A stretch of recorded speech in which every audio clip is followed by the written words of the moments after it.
Bonjour à vous tous. Nous nous retrouvons en ce matin du jeudi 8 avril pour méditer l'évangile de ce jour. L'évangile de Jésus-Christ selon saint Luc au chapitre 24, les versets 35 à 48. En ce temps-là, les disciples qui rentraient d'Emmaüs racontaient aux 11 apôtres et à leurs compagnons ce qui s'était passé sur la route et comment le Seigneur s'était fait reconnaître par eux à la fraction du pain.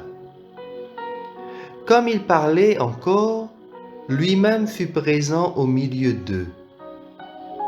Et il leur dit, « La paix soit avec vous. » Saisis de frayeur et de crainte, ils croyaient voir un esprit.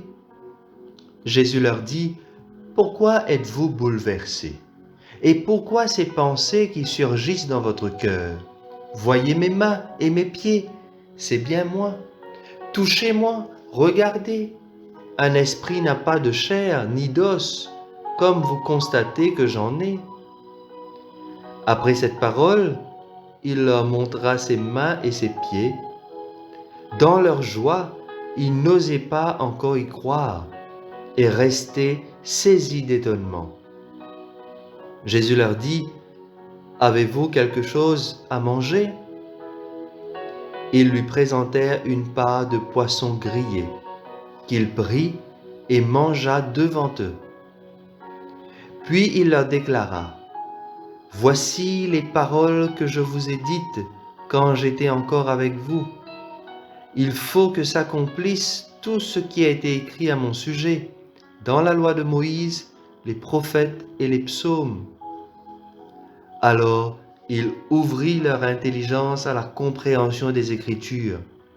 Il leur dit, « Ainsi est-il écrit que le Christ souffrirait, qu'il ressusciterait d'entre les morts le troisième jour, et que la conversion serait proclamée en son nom pour le pardon des péchés à toutes les nations, en commençant par Jérusalem. À vous d'en être les témoins. » Acclamons la parole de Dieu. Frères et sœurs, c'est la suite de l'évangile des disciples d'Emmaüs que nous avons lu hier, qui nous est donné en ce jour. Jésus se manifeste à ses apôtres, tous réunis dans la peur, et il apporte une parole de réconfort en leur disant « La paix soit avec vous ». Les disciples sont dans le même état d'esprit que Marie-Madeleine quand elle s'est rendue au tombeau de grand matin sans trouver le corps de Jésus.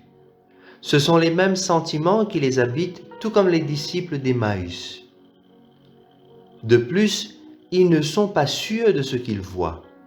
À première vue, tout comme Marie-Madeleine au tombeau, ou les deux compagnons sur le chemin d'Emmaüs, les disciples réunis semblent douter de ce qu'ils voient. Est-ce vraiment Jésus, celui qu'ils ont vu mourir en croix? Il semble pourtant bien vivant, et nous le savons mort. Il ressemble bien au Jésus que nous avons connu, et pourtant il y a ce petit quelque chose de différent. Oui, quelque chose a changé. Sinon Marie-Madeleine l'aurait tout de suite reconnu, tout comme les disciples d'Emmaüs. Alors, frères et sœurs, dans leur cœur, c'est tout un mélange de sentiments.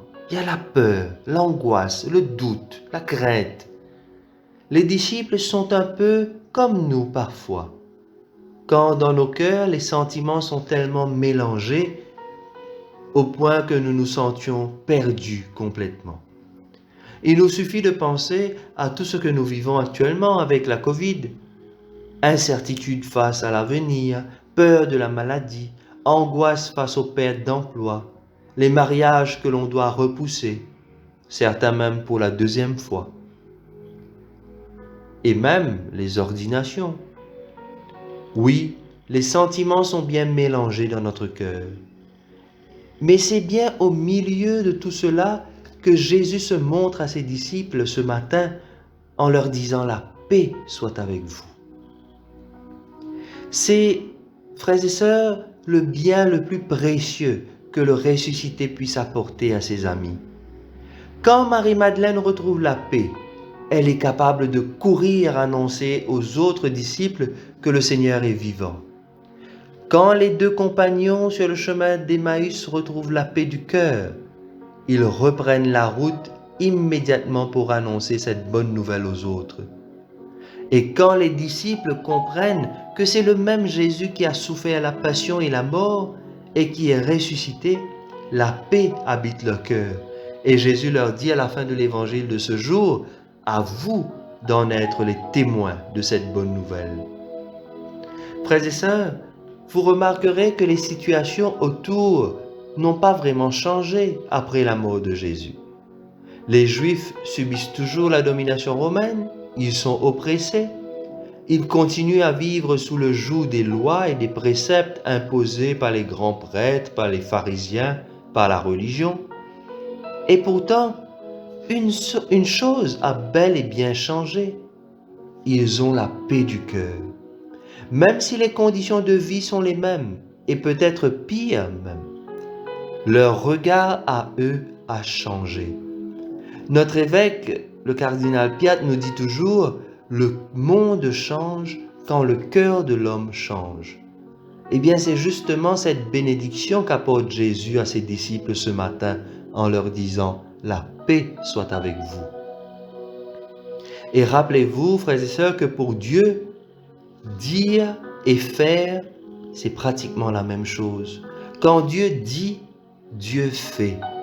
Et donc, quand Dieu dit « la paix soit avec vous », c'est effectivement sa paix qui habite le cœur de ses apôtres et qui les rend capables de sortir de leur crainte, de leur tristesse et de braver les risques et les interdits comme Pierre dans la première lecture de ce jour pour annoncer la bonne nouvelle de la résurrection.